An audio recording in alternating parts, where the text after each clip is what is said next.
Welcome to your Daily Writing Habit, episode number 422. If you're writing a book or thinking about it, or maybe you've started writing your book but you're having trouble finishing it, or perhaps you're at the stage where you need help reaching more readers to let them know about your book, you are in the right place. Good morning and happy Saturday. I'm your host, Christine Whitmarsh, also known as Christine Inc., Christine-Inc.com. Each day I'm sharing with you the writing habits I've learned over my 18 years as a ghostwriter, book coach, and author. I have found that three things in particular have a huge impact on your success as an author, and they have the ability to turn a kind of air quotes non-author into a published author. Those three things are writing fundamentals, productivity, and mindset habits. Here's today's quote. In recognizing the humanity of our fellow beings, we pay ourselves the highest tribute. And that is from Thurgood Marshall, the first African-American U.S. Supreme Court member. Once again, good morning. Happy Saturday. And usually we do fun things here on the show on Saturday. Hope you'll forgive me. I'm a little bit more of a serious mood for obvious reasons lately today, but definitely a writing tool of conversation here that also ties to current events. So I want to look at the word empathy, which is such an important word, particularly now. And the dictionary definition of empathy is the ability to understand and share the feelings of another. But isn't another way of saying this, to be able to imagine walking in another person's shoes?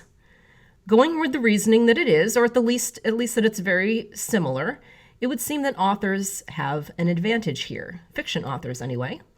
Because we already have a process for doing this, for imagining what it's like to be someone else. Again, to the best of our ability. We can never really truly do that, but certainly put the effort forth. And it's called character research and development. For me, this is one of the most exciting parts of writing a novel. Okay, truth be told, I find a way to get excited about nearly every part of writing a novel. But character research and development is particularly exciting for the exact reasons I just said. You get to imagine what it's like to live someone else's life. And ideally, as an author, you'll write at least a few characters throughout your writing career who are dramatically different than yourself. Then, of course, the next step is to research, to learn about people who are like your character through internet research, but more importantly, and certainly preferably, and something I highly recommend, by actually talking to them. For instance, right now, one of my client projects is I'm ghostwriting a children's book where the protagonists are 11-year-olds. Well, I'm not a mom, and I'm generally not around 11-year-olds, not since I was 11, except maybe sometimes at circus school. So the first thing I did to research this book was to ask all my friends who has 11-year-old kids. And then one by one, I interviewed many of them via Zoom.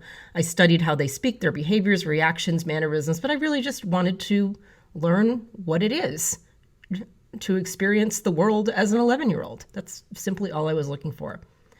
How else could I truly get a feel for this without actually talking to the people I was trying to write on behalf of, which is, again, 11-year-olds.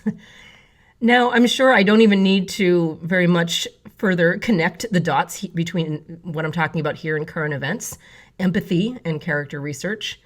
Except in real life, it's not called character research. It's called learning. It's called educating yourself. And if you think about it, as authors, we have a unique advantage. We already love to do this. We already see the value. We are already fascinated by those who are different than we are. We already want to know what it's like to walk in another person's shoes, to feel what they feel, to see what they see, to see their struggles, their obstacles, their triumphs, their joys. We're already fascinated by that as authors. So the question is, how can we all put that fascination to good use now as a way of healing division, perhaps with little baby steps? Operative phrase there, baby steps of understanding and curiosity and fascination. Because yes, it begins with curiosity, something that as authors we have in spades. How can we turn curiosity into empathy? And I'm honestly asking that question here from the bottom of my heart. I would love to know. I would love to have this conversation with you. As I always mention here on the show, my Inc. authors, I-N-K, Inc. authors on Facebook would be a great place to have this conversation.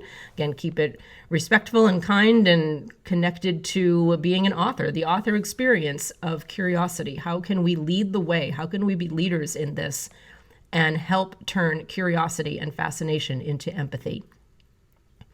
Inc. authors on Facebook. Please, chime in there. And yes, this idea that as authors, we might be uniquely positioned to do this, to teach others how to be fascinated by what it is to walk in another person's shoes. Hope to see you over in the group. Thank you for joining me here on Your Daily Writing Habit, where I am helping you write and finish writing an awesome book. And if you know someone else who wants to write and finish writing an awesome book, please direct them to the show here, yourdailywritinghabit.com. Thank you, and until tomorrow, happy writing.